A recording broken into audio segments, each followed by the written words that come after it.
are a few questions that the industry would like to seek answers from the Honorable Raksha Mantri. Mantriji has graciously consented to respond to these questions from the industry, so this will be a departure from norms.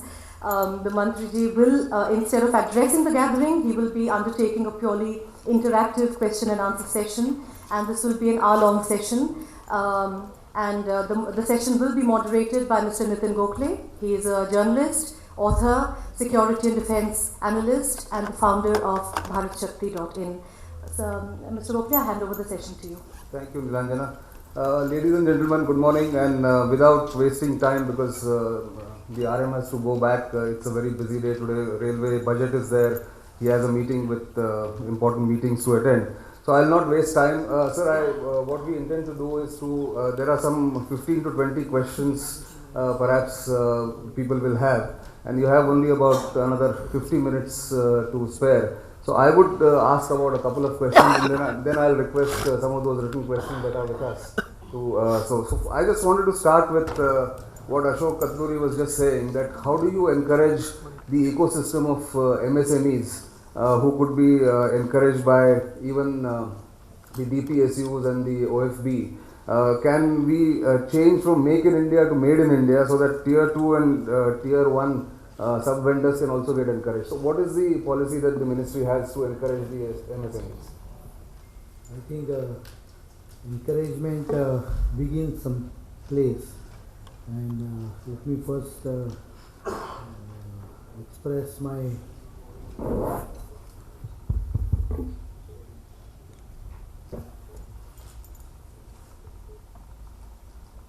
regret that I had to force you to start this session early because Parliament session is on and I have to be back on duty by 10 o'clock.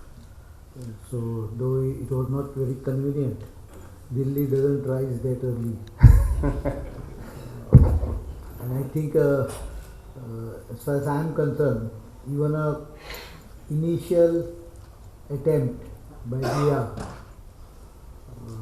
I gladly accepted the invitation, though I knew that it's not a very big setup, and an attempt is being made to start the innovation. Sure. So encouraging them was the first aspect of it. So I appreciate your efforts from this small beginning. I think I will be very glad in next 2 years if you can book a big hall of 1,000 so that the innovation, those who are interested in innovation grows. What I have seen from my experience in 15 months in Defence Ministry is the current or the existing guidelines, regulations, rules do not encourage anyone to start something innovating for the defence. That's true. The first aspect which is not realized, that whatever you manufacture for defence, except the POTS items as they say, the items which are available off the shelf, which are not specifically manufactured for defence but are available in the market, the consumer is only one and producer many times is only one. Correct. When I went through many of the procedures, starting with the defence procurement procedure, I realized that it is biased on a thinking logic that there will be many people available, because transparency is sometimes interpreted as availability and quote of 3. Yeah. And as a Chief Minister, I knew that whenever within the powers the local department buys something, they need at least 3 quotations. They ask the same fellow to procure the quotations for them. So what we are doing is actually a procedure compliance, Right. rather than the real requirement of free and fair competition. True. Many times this is misused also by some people. Yes. They themselves manufacture. In one instance, I remember in Goa, I got a item like this, where all 3 quotations were provided by the same company, and the company had about a dozen letterheads and quotation printed with them. The problem with the person who buys sometimes is that to go in the market and get 3 quotation itself is a problem. That's true. But in defense, the situation is slightly different, which I many times feel that the government bureaucracy does not understand. Okay. If you develop a product, he is the only supplier. Right. The moment someone develops a product, I feel that the current, and it is not, may not be the intention, but the current procedure kills him off there at that point. So how will you change that, sir? No. So I am Yeah. coming to that. Okay. It first tells him to provide 10% performance bank guarantee. Right. I asked people in the department, why are they insisting on this performance bank guarantee? They say that otherwise if he does not supply, then what do you do? Right. I said if he does not supply, then you have no choice. You are as it is now going and getting imported material. Sure. And you are creating more hurdles before him by asking him to start away with 10% of the order. Correct. And sometimes it is also very strange that if you require 2 crore item, valued something like say 20 crores, Right. then you would ask him performance bank guarantee for the full quantity. There could be 2-3 mechanisms for that. Sure. For example, you can split the quantity for purpose of performance bank guarantee based on your delivery schedule. If it is for 2 years, Yes. you can say every quarterly you give the performance bank guarantee, supply the material and renew the performance bank guarantee. So Sure. it gets divided over 8 sections, Sure. and instead of 20 crores, it will be only performance bank guarantee for 2.5 crores. If you want, you can innovate even within the... So innovation in procedure is required, I think. DPP is just a beginning. I also took some time to understand the complex wording and language. Right. I have seen them struggling for a single word. If it is put, if the "the" is put before, they immediately cut it and then they say that the "the" should be the 4th word or something like that.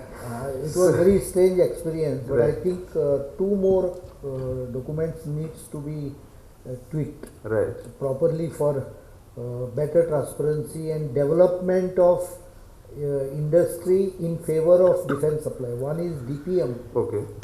and the other one is Ordnance Factory Board procurement rules. Procedures. Okay. Procedures. Right. These both also needs to be developed, and I'm very sure in next 3-4 months, maybe 6 months, That I should- should be able to get them on board. So that should be encouraging for... Again, I would like to mention that whatever I have information I have got, whatever difficulties I know, Right. I will try to incorporate most of them. But no document is perfect in Sure. the first stage itself. Even DPP, Yeah. we decided, for example, to remove the DPP 2016 nomenclature, Right. and we have decided to make it only DPP. Okay. So Because it we won't be believe that this locked. is a It won't be locked in quite a 2016. comprehensive document, Right. which might not require a continuous. Continuous. Right. So, so what I was asking you is, apart from this, there is this apprehension that, I mean, this is only again speculation about strategic partners that the ministry is thinking about. That would they be again a creation of private RURs, the Raksha Udyog Ratans, what they had done in the previous regime. So, what is that you can tell the audience about this? The concept of strategic partners. Will they be dominating? And Number will they- one, the concept is considered. We have taken the report. Right. We are going through it. It's only restricted to very few items. Okay. Take example of submarine, for example. Right. You cannot have too much expertise available across the board for submarine. Who are the consumers? Yes. Consumer is only defense. Only Indian And Navy and Coast Guard. how many Indian Navy? Coast Guard also doesn't have submarine. No. How many submarines Indian Navy will buy? Yeah. 24, 30, 36, That's 40. right. Absolutely. In next 20 years, I don't think the number will go beyond 36 or 40. Sure. If we have a pragmatism, Right. and if the economy booms slightly, we may think of 40. Otherwise, the number will get restricted to 30 at the 30, most. right. Out of which 6 are already in development. Sure. Another 6 strategic ones also will be developed through in-house Right. facilities. Right. The rest, about say 18, Yeah. needs to be developed through private partnership. Right. Now, when you develop them, Yeah. the skill and the capacity build up Right. needs to be retained. Okay. Now, if I put in 2 people, Mm-hmm. the turnover will be too fast. Sure.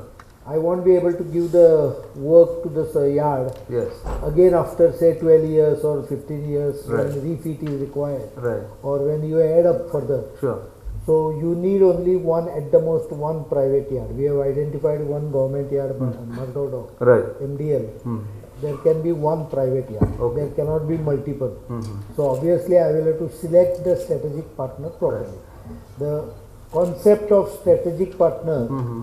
is basically based on the requirement of the hardware I am trying to buy.